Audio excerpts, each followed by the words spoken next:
Hi, this is Marnie Pearson and Sue Painter back with the online business reality show, Marnie and Sue's Peep Show, where we pull back the curtains on our lives and businesses and show you what's working, what's not, what we're up to. So welcome back, Sue. Thanks. How are you doing, Marnie? Doing good. Yeah. Good. How's the engagement going on? Pretty good. Got a date, September 4th. I saw on Facebook it is going to be September 4th, and I'm so sad because, I mean, I'm happy for you, but I'm sad that we've got out-of-town company that weekend. So then we can't come, and I would have loved to have come. It's only a couple of weeks. Marnie and I only live a couple of hours apart from each other when I'm in Nashville. We live about maybe 2 hours, 2.5 hours apart. Yeah. So I would have for sure come down there. But we're going to be entertaining college friends from Atlanta, actually, are going to be here. So, cool. Where'd you go to college? Auburn, of course. Where do you go? I don't know. My family's Tennessee Vols fans, and now Jillian's defected to UGA, so I don't know. You got a defection in your family, that's for sure. Well, I don't know what we're going to end up talking about today, but one thing I wanted to talk about was, you know, I've kind of been on this hunt for new technology and new systems and all that. So I have a show and tell today. You know, you guys saw me in the last Peep Show saying that I really hate to write, like do Instagram and stuff like that on my phone because, you know, you have to do all the hashtags with your little thumb and it gets to be old. And a neighbor of mine said, well, why don't you get a little wireless keyboard? And I'd never heard of anything like that before, but this is Logitech, and I tend to really love Logitech stuff. This is a little wireless keyboard, and it's battery operated. It doesn't plug in, and the battery lasts, they say, about 6 months. And so what you do is you connect it by Bluetooth to your phone.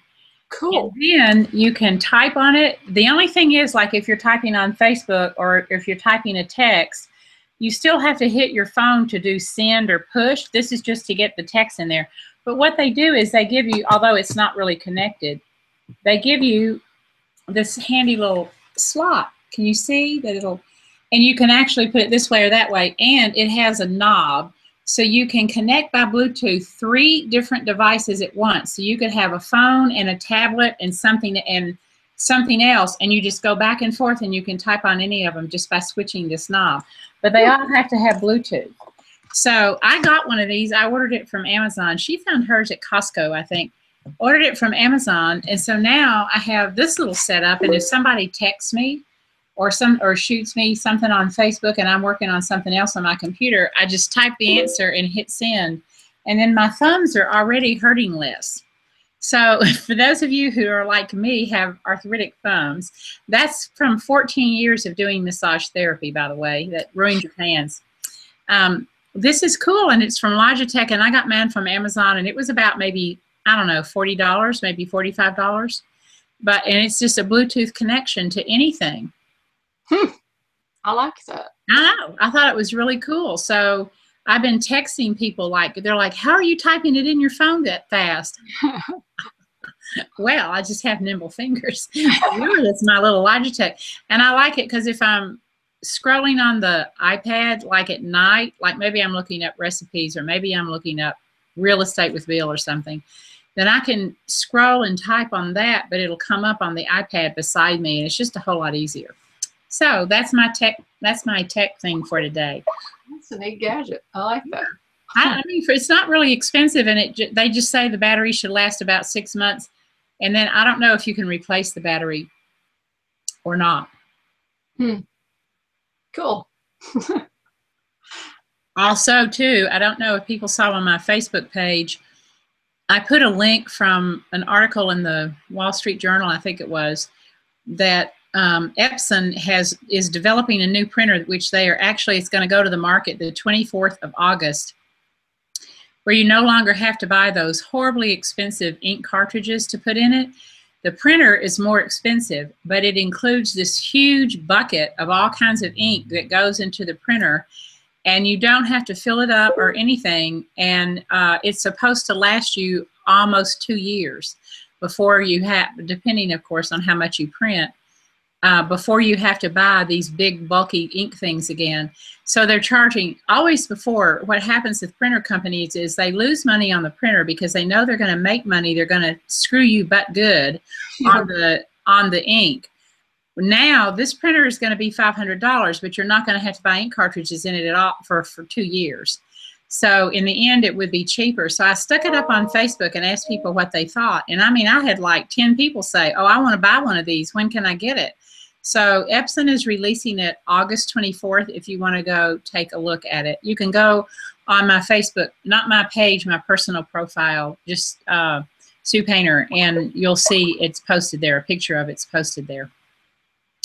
So well, that fits with your desire to always prepay things, right? Like you're buying your services a year at a time instead of month to month.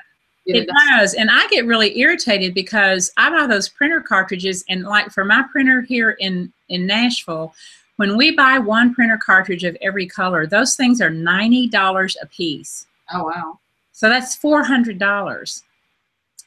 Oh. And then, I mean, and then what happens is the printers, because they're almost giving them away, they make them cheap, so then they die. So then you're stuck with these cartridges that you can't return, and they don't fit the new printer, and that is just such a waste. So we have a little printer in Florida that's just a little inkjet printer. It's not a laser printer like the one here in Nashville.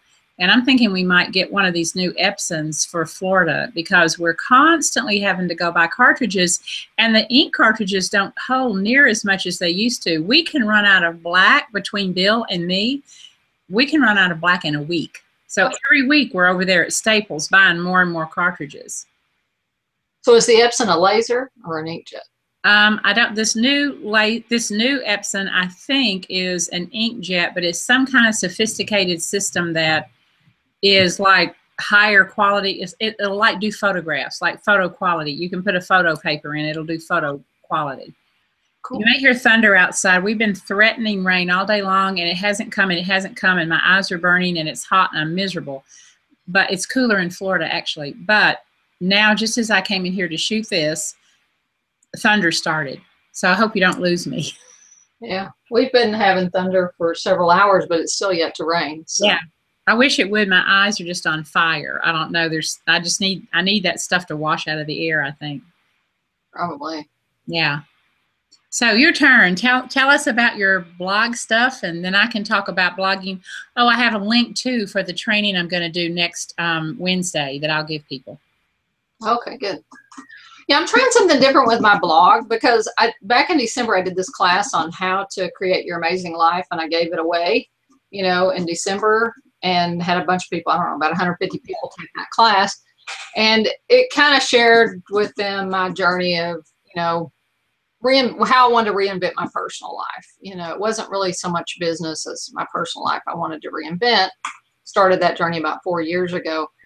And so anyway, as you mentioned, I recently got engaged. So I thought it'd be a fun time to kind of update people on where the progress is. I mean, it's not like I have arrived or anything. It's just, okay, significant progress here toward what I visualized that I wanted. And so I've made a ton of mistakes along the way, done some really dumb stuff, and then I've kind of learned a few things too. So anyway, each day I post a little segment of the story, and then it kind of ends with tune in tomorrow for the next segment, and then I'm linking more contextually to anything I have to offer that relates. So like if I mention that I used energy work, the word energy work is linked over to my energy work section. Or if I mention the affirmations I use, I link that to the affirmations. But it's not like an in-your-face sales blog. It's not about pitching. It's just more my story, and then I've included those subtle links. So I'm just kind of giving that a whirl to see what that does. I am starting to pick up more people who are following it, and I've even got a couple of people who are sharing my daily posts on their Facebook, so here's part 3, here's whatever. Maybe my 2 fans on the planet or something.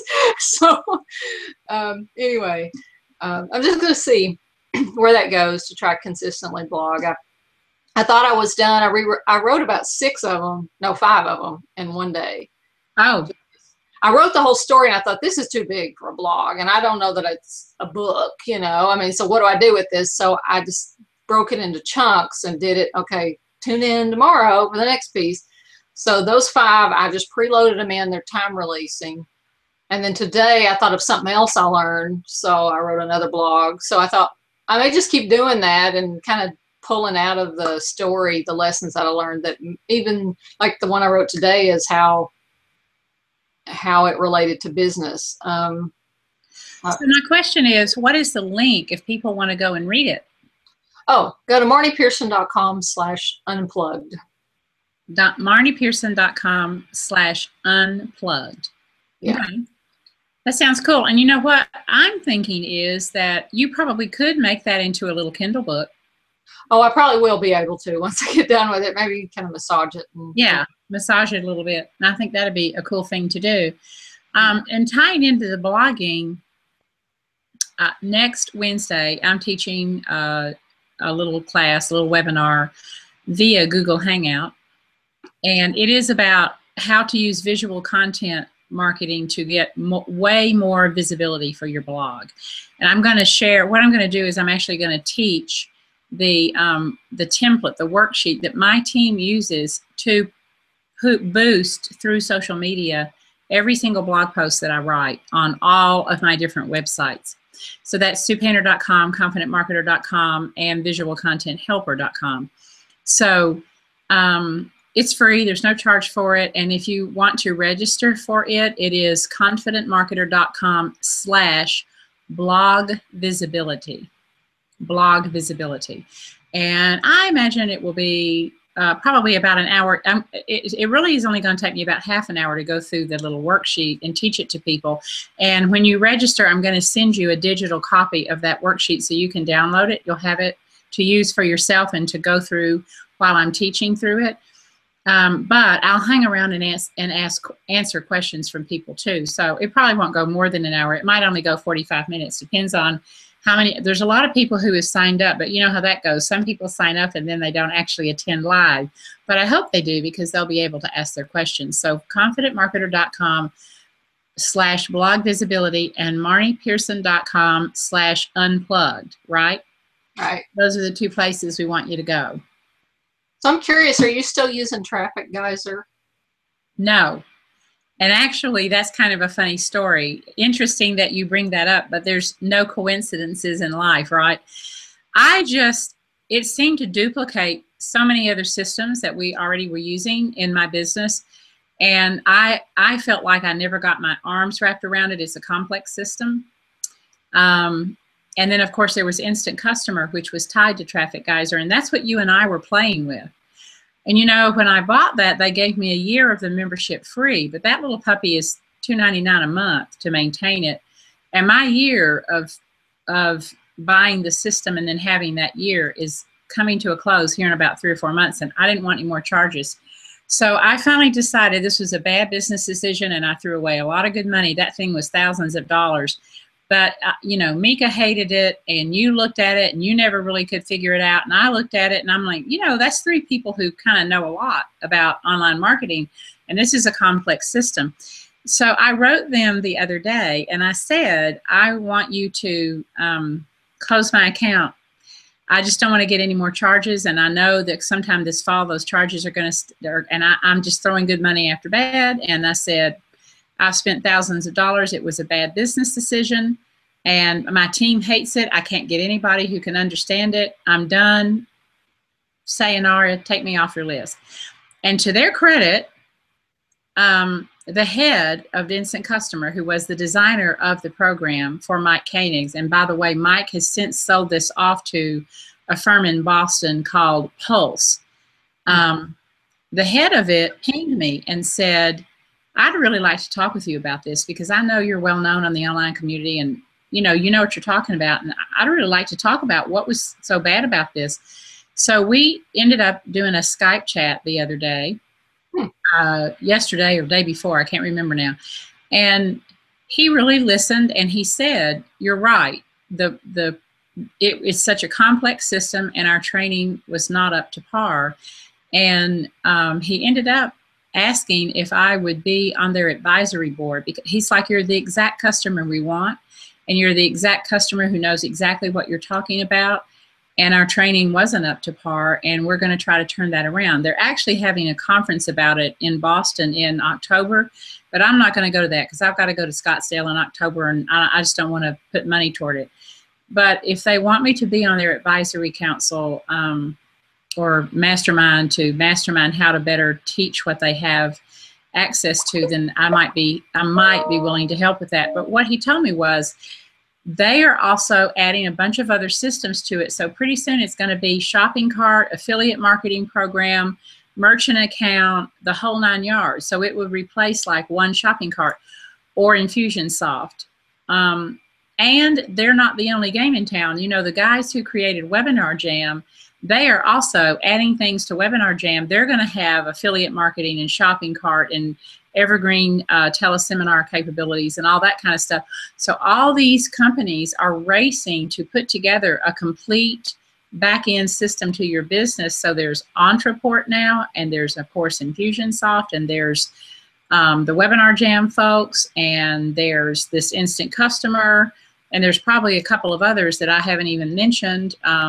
Office Autopilot, but I don't think I don't know if they're a shopping cart or not. I'm not familiar with them.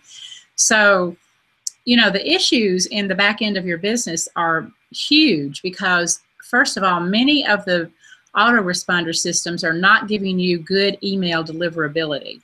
And that's one reason I have used One Shopping Cart for years, but the email deliverability is sucking eggs right now, honestly. So I have ended up putting Aweber on top of it, had to buy a whole new system, train my staff to do it. So now we work in both One Shopping Cart and Aweber, where I used to only pay for one shopping cart.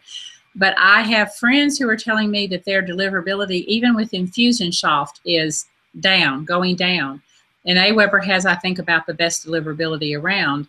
So, you know, I don't know, it's just complex. So this whole, what is the system that runs the back end of your business? It's really changing a lot. And, you know, a couple of years ago, Marnie, you and I saw people swimming over to Infusionsoft, and I'm starting to discern that the worm is turning a little bit with the Infusionsoft crowd. I don't know what you've heard, but that's what I'm picking up. Yeah. Well, one thing, I had a customer asked me this question the other day because I've noticed, you know, the One Shopping Cart deliverability is just pathetic, right? Terrible. It pisses me off because I pay a lot of money for that system. Yeah, and I use Aweber on the side too, but I haven't thought about, maybe I should just import my entire One Shopping Cart list over into Aweber. Well, that's what I did. That's what I did. I should probably do that. But then what you have to do is every time somebody buys a product, you've got to monthly go over there into shopping cart and import them into Aweber because Aweber doesn't pick it up because it was a buy. So I don't like having two systems, and it really is costing me a lot of staff time, which drives your overhead up, and I'm not liking it. I am not happy with it, but it's a workaround right now. I sent out a newsletter with One Shopping Cart back about 4 months ago. It went to thousands of people, and like 200 people got it. I was livid. I pay a lot of money for that system. I'm not happy with them. Yeah, me either. And one of my clients was asking me the other day whether she was coming at it from a different angle. She asked me whether I thought email marketing was even viable anymore, because she said a lot of the people that she deals with and knows, like, you know, she works with moms and people like that, they don't even use email. She said the average people are not even using email anymore. Yeah. I guess they just send their stuff through Facebook messaging or whatever. So she was like, should I even bother with email marketing? And I told her, frankly, the only reason I keep it is for delivery of product information after somebody's bought, because it's really not worth it hardly to send an email out anymore. I think it depends on who your market is. I still do my weekly e-zine, my weekly newsletter, and I still have a fairly good open rate on that. But I agree that it depends on who your market is. Younger people and maybe moms are not even on email, but most of the marketing folks will tell you that email is still viable. And if you notice, the big guns, Ebates, Lands' End, Josh and Main, all the big marketers, Penny's, Macy's, all those, they still drop things into your mailbox all the time. I guess they figure if 1 in 10 gets through. So I do think it's still viable, but I do think it also depends on your market. It certainly might not be your main way of marketing. For business to business, I think it's still viable. For business to consumer, unless you're a really big gun like Josh and Maine or all the other ones, I don't know. But it's an interesting question. And in fact, the guys over at Webinar Jam just did a webinar about that, and they were talking about, is email marketing dead? And no, they didn't think so. Why did they say that? And then Lead Pages just came out with some free training about email marketing too, which, you know, they always produce good training. Even if you don't own their system, you can benefit, I think, from their training. So that's out too. So I'm not willing to say that it's dead. But, and for one thing, you have to maintain it, because I contact a lot of people through Facebook now. But what if Facebook decided that tomorrow I was going to have to pay $2,000 a year to access those people? Yeah. That's going to happen one of these days, I think. Yeah, that's what I was telling her. When you have your stuff stored in a social media platform, you can't guarantee what they're going to do. So at least if they're in your email program, you got them. You can import those emails into a Facebook custom list and reach them that way. Yes. But at least you've got those names and emails. And a lot of times if it's a purchase, you have their address information and all of that in the database. So all of that, you can pick up the phone and call. You can do that. Yeah. So I think it's worth it still, but I'm really questioning the value of email. Yeah, it is harder and harder and harder, definitely, to get the emails opened. And depending on your market, I mean, I remember, this is kind of funny, but back maybe 2 years ago now, one of my very best friends, her son graduated from high school, went off to college, and I've known him since before he was born. And Bill and I wanted to send him something to, fill up his pockets a little bit while he was in college. And we were going to send him a bunch of gift certificates for gift cards for the restaurants around his college town. And my friend was like, he's never in his life opened a piece of mail. He's never gone to the mailbox. She's like, he won't get them. He doesn't even have a mailing address. You're going to have to just send them to him virtually, like buy it online and just deliver it to him online through his email, because otherwise he'll never get them. And I was like, who doesn't open their mail? But the truth of the matter is, there's a whole generation of people who don't use snail mail at all. So to deliver gift cards and send them to them, snail mail doesn't work. And I've never forgotten that.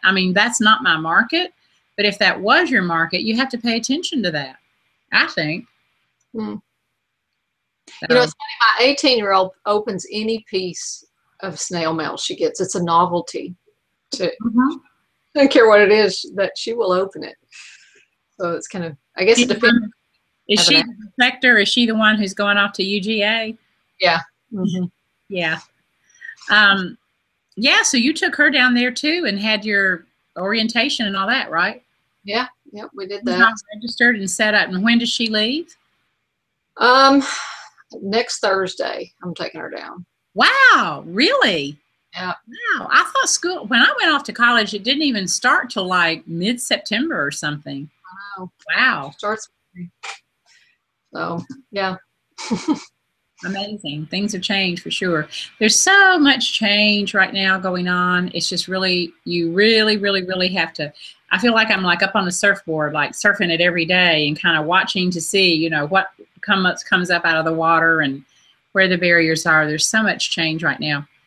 But it's always good to listen to your market. And another lesson that I had about that this week is that I had someone contact me and say, I'm looking for a really high-end coaching program, but I'm looking for something that does not include getting together live. And all the coaching programs include that now if they're at the higher end. So if you ever do something that is all virtual, let me know, because I just really don't want to travel. I want the Facebook forum and I want the coaching group and I want some individual one-on-one time, but I do not want to have to go a couple of times a year and meet in person. And of course, live events are the big thing now. Everybody wants to go because they're getting in front of people one-on-one and they can network and all that. And I thought, that's interesting that she's asking that, and I'm not noticing that there's a part of that market that isn't being played to. And so I probably will develop something like that and put it out there this fall and see if it flies. Because actually, I would like to do, I work virtually a lot anyway for Allie. And, you know, I'd kind of like to do that where I don't really have to think about costing out a live event and having people fly in for that a couple of times a year, because that adds the cost to the coaching program. You really have to bulk it up to pay for that kind of stuff. Right. When you're running your numbers. So, but I thought it was interesting that sometimes if you pay attention, the market pushes you a little bit. Definitely. Yeah. That's one reason why I like to pick up the phone and call people every once in a while, because they'll give you ideas that you wouldn't have ever thought of. Right. You know? Yeah, that's true. So. That's true. What else do you want to talk about today? Gosh, I can't imagine we're almost already out of time. We talked fast today. I know. I'm trying to see if we have any questions, but I don't think we do today. You got a question, put it into the box fast. Yeah, that's right. Put it into the box fast. Yeah. You know, I know it's the summer doldrums, and at least people in the U.S. who are watching, like, it's hot and miserable, and I don't know. But, you know, you have to work your business. I mean, I've never thought that I could take the summer off. I might back it down a little bit in the summer, but, you know, I have to keep my business going. I used to be able to take the summers off. I remember when I first had to work my first full summer years ago when I was in college. I came home from college and I had to work all summer long, and I was like, oh my God, is this what it's going to be like the rest of my life? And I do have a lot of free time, so I'm really not complaining, but I guess I do see people who tend to think they're going to kick back from Memorial Day through to Labor Day.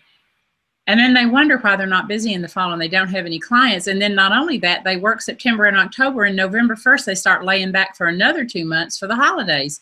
Well, I don't have a business that I can just completely flake 4 months of the year.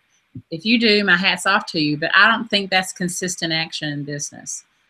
So the challenge is that your cash flow does diminish if you're business to business and that, because people don't buy stuff then. So you have to keep working on your business and planting seeds for what you're going to do when it does start to kick in again, because let's face it, it's seasonal with summer, and then also about mid-November to middle of January. Yeah, crickets, it's dead. I mean, you can have I have ongoing programs that I'm working with people through that time, but you know, half of being an entrepreneur is wanting to have a little bit of time off, and typically the holidays, especially it's interesting to me, the last few years, I've been busy right up until Christmas, but that week between Christmas and New Year's, nobody wants to do anything. And so I've gotten to where I kind of like having that down week too. I just kind of float and have the holidays, and then after the first of the year, you know, I'm ready to like ratchet it back up again. Yeah. So it's interesting, that whole ebb and flow. Yeah. So. Okay, are we done? We're almost at the 30-minute mark. Yeah, I think we're there. Okay. Well, it's always good to talk with you, Marnie, and see your face. And I don't know what we'll talk about next week, but we do have it already scheduled for next week. So, and I sent the link out yesterday for today's Peep Show and next week's Peep Show, but we'll send it out again. By the way, everybody give Sue a big applause for all of it. I mean, you've lost a lot of weight, I can tell. Well, thank you. I still have a long way to go. And actually in July, I haven't done so great. The bad thing about our friends in Nashville is they party down all the time, and they constantly bring food all the time. And it's potluck after potluck and dinner after dinner. This week, we are dinner parties four nights of the week in our neighborhood. And, you know, you have to bring something and all that. And so... And then July was my birthday month, so several different people, we would go to their house and they would be like, oh, we knew it was your birthday a couple weeks ago, so we got a cake and ice cream. So like, what are you going to do? So I feel like I've gained weight actually, but anyway, thank you for that. Looking good. Thank you. All right, we'll see you guys next week. Okay, bye-bye. Bye-bye, everybody.